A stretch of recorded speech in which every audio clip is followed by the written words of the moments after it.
What is going on YouTube? Today we're dropping one for the big boys. We're going to be looking at one simple maneuver that is used all over the top, I would say probably over 10k, top 100. If you're not doing this, then you're going to have a hard time. Stay tuned, let's get right into it.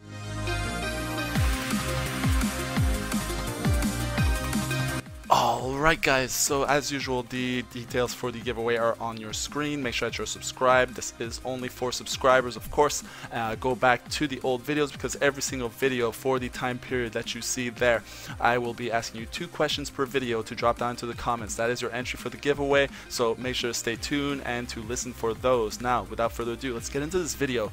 Today what we're doing is we're actually going to kind of take it back to the classroom setting. This video will focus on Vanish usage. Now that sounds very simple, does it not? Yes it does, but the thing is that I would say above 10k RP or so, Vanish is used very differently than the way below 10k RP would be used. And you'll see an example here. Essentially, when you vanish, okay, there's vanishing and attacking, there's vanishing and delaying, right? Remember all the basics that I went through in my PvP guide. That's basic level stuff that everyone should be using, implementing into their strategy, so on and so forth. But then when you get to a certain point, everyone already knows about this stuff and you have to kind of think outside of the box. Now this is one of those moments, right? So what are we actually looking at? Now if you'll notice, as soon as I vanished, I switched out. Now this was calculated, this was intentional, this is all planned.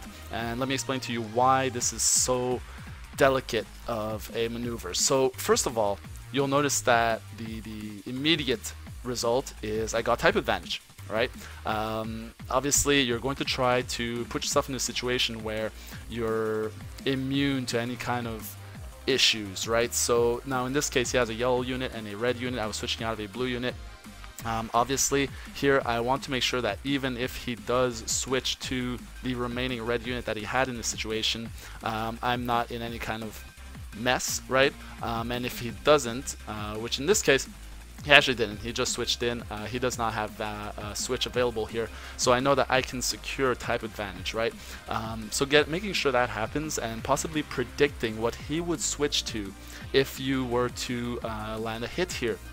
That is also very important. So the second thing that you'll immediately notice is the Vanish meter. Now notice that I have a completely fresh Vanish meter even though I just vanished on this new target. Now obviously everyone knows how that works. If I get hit, it would come back anyways, but while this is happening, I not only have the opportunity to attack because I have priority, but I also started the timer on my switch to Blue Goku. Right now, if I would have continued to attack with Blue Goku and then made my switch, that would have started the timer at that point, whereas now I get the timer starting way before. And if we let that play through, you'll actually notice here in between my cards the timer is slowly ticking down. So we're at 8, we're down to 7, moving on, and we finish with our ultimate here at 6 seconds. Hit him. Now of course remember that type advantage, right? I'm gonna actually one-shot this guy's Bardock here. I'm not sure why he was running this kind of team, but I mean it fits example kind of perfectly. But look at the timer now. I got back purple Broly and I have 4 seconds left on that blue Goku. So now even if I need to switch Broly out, and I still have my Vanish, so I could potentially wait out the next 4 seconds because I still have Vanish on this Broly. Okay, and this is why sometimes it feels like you just can't seem to touch your opponent, especially if they're very high rated. It's because essentially they're running down their Vanish gauge as they're fighting. They're never kind of sitting and starting a fresh Vanish gauge after a combo. That Vanish is already more than halfway done by the time the whole combo is done. This is why it was such a huge problem back when Sidestep was in full effect, right? You would have essentially unlimited character switches and vanishing and cards and key and all that stuff. It was broken flat out. You know, it didn't make the game interesting the way people keep saying it did. It literally just broke the game. Now you have to kind of think outside the box and use very careful planning to get those kinds of results. So just keep all that in mind. We're gonna keep this video very short today, just because it is Christmas. It's the holidays, I guess, for everybody, or most people, anyways. So we're not too long of a video today.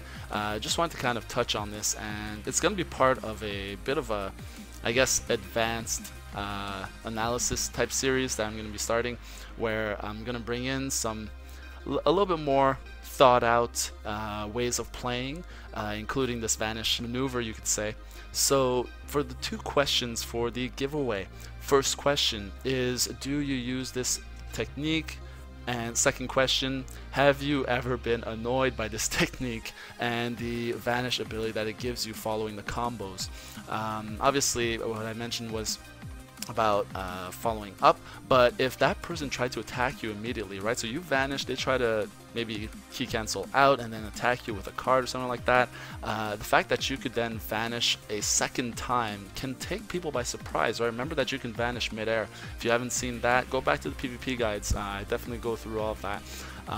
But vanishing midair will kind of see them get caught off guard, and you can usually get a free hit in just because they're not waiting, they're not expecting the hit, right? They're not ready for it. So anyways guys, I will catch you in the next one, and happy holidays to everybody. See ya.